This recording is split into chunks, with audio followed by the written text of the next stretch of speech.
ગુર્જરપતિ મૂળરાજદેવ ભાગ 1 લેખક ધૂમકેતુ પ્રકરણ 27 ગ્રહરિપુનો કોયડો। ફુલાણી તો દેવલોકમાં સીધાવ્યો, પણ જે હેતુથી મહારાજ મૂળરાજદેવે આ તરફ સોલંકી સેનાને દોરી હતી તે હેતુ હજી પૂરેપૂરો પાર પડતો ન હતો। એટલું જ નહીં, કદાચ હવે તો એ પ્રશ્ન વધારે વિકટ થવાનો હતો। રાહ ગ્રહરિપુ લાખા ફુલાણીનો જીવન ભેરો હતો, દુનિયા આખી એ જાણતી હતી। એ ભેરોની પાછળ હવે રાહ શું કરે તે કહેવાય નહીં। રાહ ગરિયો અત્યારે બંધનમાં હતો, એનું સૈન્ય પણ કંઈ કરી શકે તેમ ન હતું। પણ એ તો ગિરિદુર્ગનો રાહ બંધનમાંથી મુક્ત થાય એટલી જ વાર, અને ફુલાણી મરાયો એટલે એના શોકનો ઘા એને કેવા ભયંકર સાહસ કરવા પ્રેરે એ પણ હવે કહી શકાય નહીં। અહીંથી મૂળરાજ પ્રભાસ તરફ જાય એ તો જરૂરી હતું જ, કારણ કે લોકમાનસ ઉપર એ વાતનો જેવો તેવો પ્રભાવ ન પડે। લોકમાનસ જ એવું, ધર્મનો એક જરાક અંશાંશ પણ કોઈ પરાક્રમમાં જુએ એટલે એ ગાંડું ગાંડું। એ પ્રવૃત્તિના સંચાલકને એ કંઈક વિશેષણોથી નવાજી દે એટલું જ નહીં, થોડાક સમય માટે તો એ જ એમના માનસમાં વીરોનો વીર ગણાઈ જાય। એના નામે દંતકથાઓ પણ ચાલે, છંદો બોલાય, કવિત લલકારાય, દુહા જોડાય, એના નામની પૂજા પણ થાય। મૂળરાજે જે રીતે સામંત ચાપોતકટને ત્વરાથી નામશેષ કરી નાખ્યો હતો એ રીત ભલે રાજનીતિના પાયામાં માત્ર જરૂરી નહીં, અનિવાર્ય પણ હતી, છતાં લોકમાનસ તો એને અંતરમાં ઊંડે ઊંડે પણ મામાનો ઘાતક જ ગણવાની। એ કલંકની હવા લોકમાનસમાંથી નિર્મૂળ કરવા માટે પણ આ જરૂરી હતું કે મહારાજની અપાર શંકર ભક્તિને એમને આ ગ્રહરિપુની લગભગ અપરાજિત ગણાય એવી જોડીને ઝેર કરવા માટે પ્રેર્યા હતા, અને એમણે સોમનાથના દ્વાર જાત્રાળુઓ માટે નિર્ભય બનાવ્યા હતા। લાખાને અણીને અને ગ્રહરિપુને વશ કરીને હવે એ સોમનાથના દર્શને જતા હતા। એટલે લાખો અણાતા જ ગ્રહરિપુનો પ્રશ્ન આગળ આવ્યો। એક ત્વરિત ઘોડેસવાર આ સમાચાર લઈને દોડ્યો। મુખ્ય સોલંકી સેના હજી 2-4 પડાવ પાછળ હતી। માધવ મંત્રીને સુભટો તો આગળ દોડતા આવ્યા હતા। એમને ભય દ્વંદ્વયુદ્ધના પરિણામનો હતો।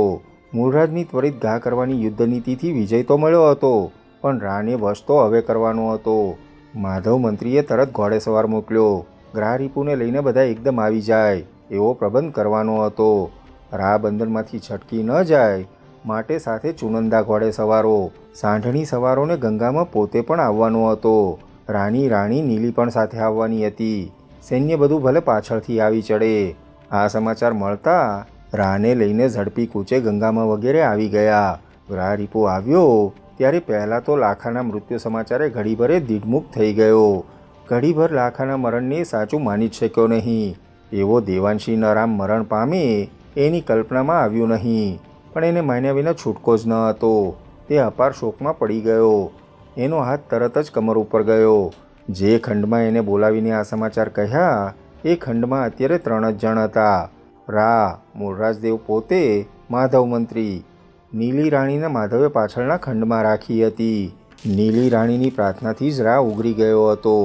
મૂળરાજ તો એને પણ લાખાની પેઠે અણી જ નાખત, એ વાત માધવ મંત્રીએ રાણીને આજે સંભાળી આપી હતી।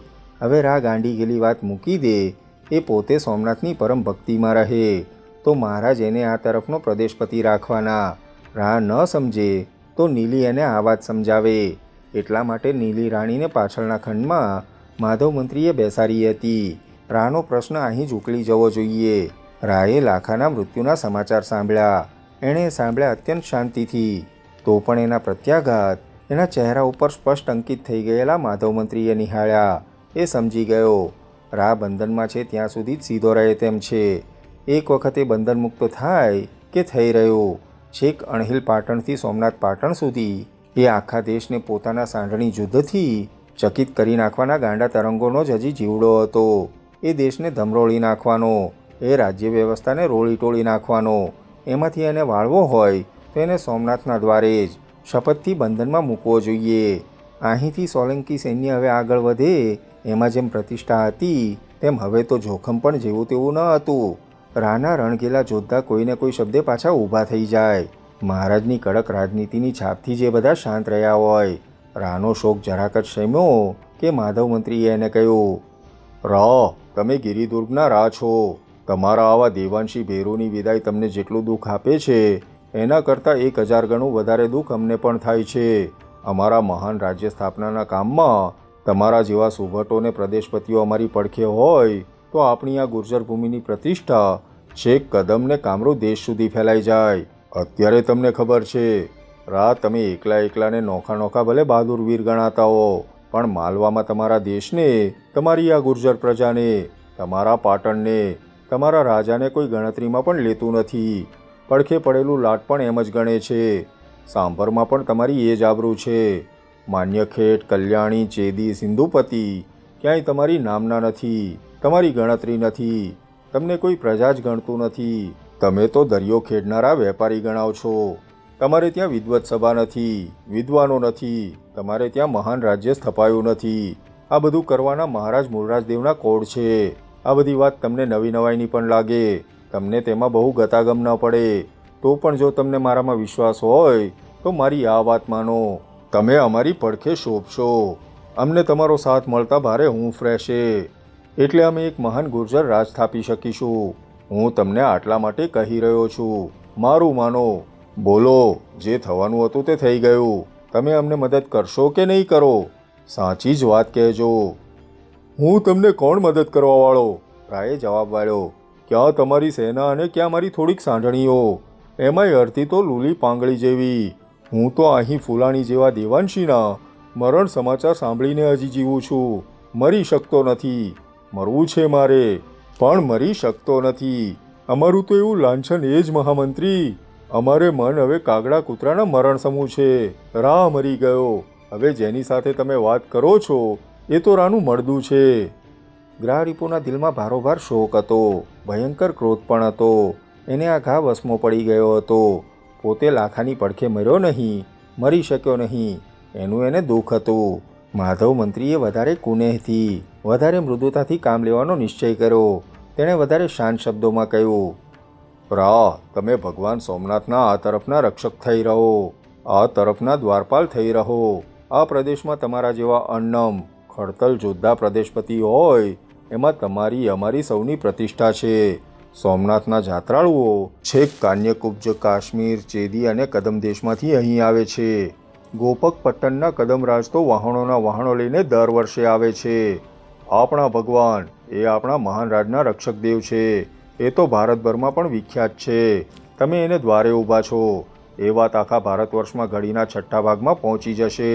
એમાં તમારી પ્રતિષ્ઠા હશે, અને એ જેવી તેવી નહીં હોય. એમાં અમારી શોભા હશે. આપણા સૌની એ સિદ્ધિ ગણાશે. મહારાજ મૂળરાજદેવ તમને નાના નથી ગણતા.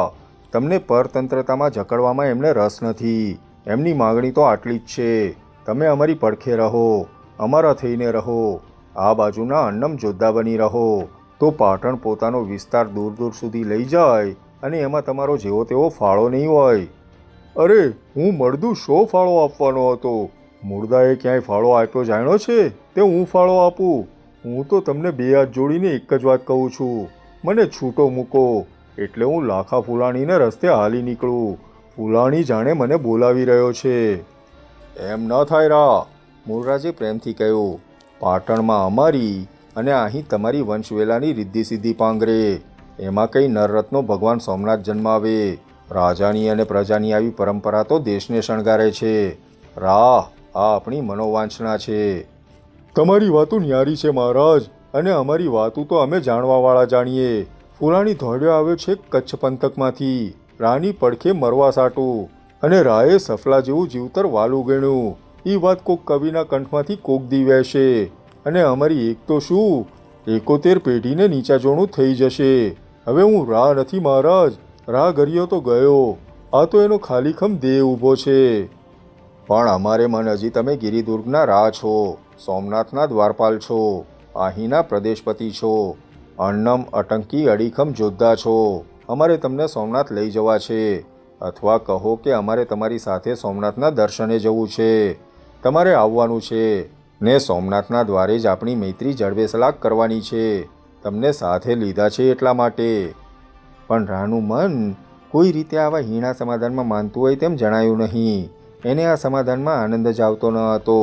એણે મૂળરાજની સામે નજર માંડીને જોયું, અને એણે કહ્યું. હવે એનો અવાજ તીખો, કટુ અને ઉગ્ર બની ગયો હતો. જાણે છેલ્લે પાટલે બેસી જવાની અત્યાર સુધી તૈયારી જ કરી રહ્યો હોય એમ એણે મોટેથી કહ્યું. સોલંકી રાજ, જૂનાગઢના રા કોઈને નમ્યા નથી. કોઈને નમવાના નથી. અમારે કપાળે તો અન્નમ અડીખમ રહીને રણભૂમિમાં પડવાના લેખ લખાયેલા હોય છે. અમે જન્મીએ છીએ જ રણભૂમિમાં રોળાઈ જવા માટે. તમારે રંગ જોવો હોય સોલંકી તો એક વખત મને છૂટો મૂકી જુઓ. દેશ આખો મોંમાં આંગળા નાખી જાય એવા નામી જુદરંગો નિરખવા મળશે. જીવનનો લાહવો લેવો હોય તો હજી વખત છે. એક વખત સિંહને પાંજરામાંથી છોડી જુઓ. રાના વચનનો રાના જ વચનમાં જવાબ આપવો એ તો હાથે કરીને વાતને વળે ચડાવવા જેવું થાય તેમ હતું. મૂળરાજ વિચાર કરી રહ્યો. એને માટે હવે અહીં સમય કાઢવો એ ખતરનાક વાત હતી. એને મોટા રણજુદ હજી લેવાના હતા.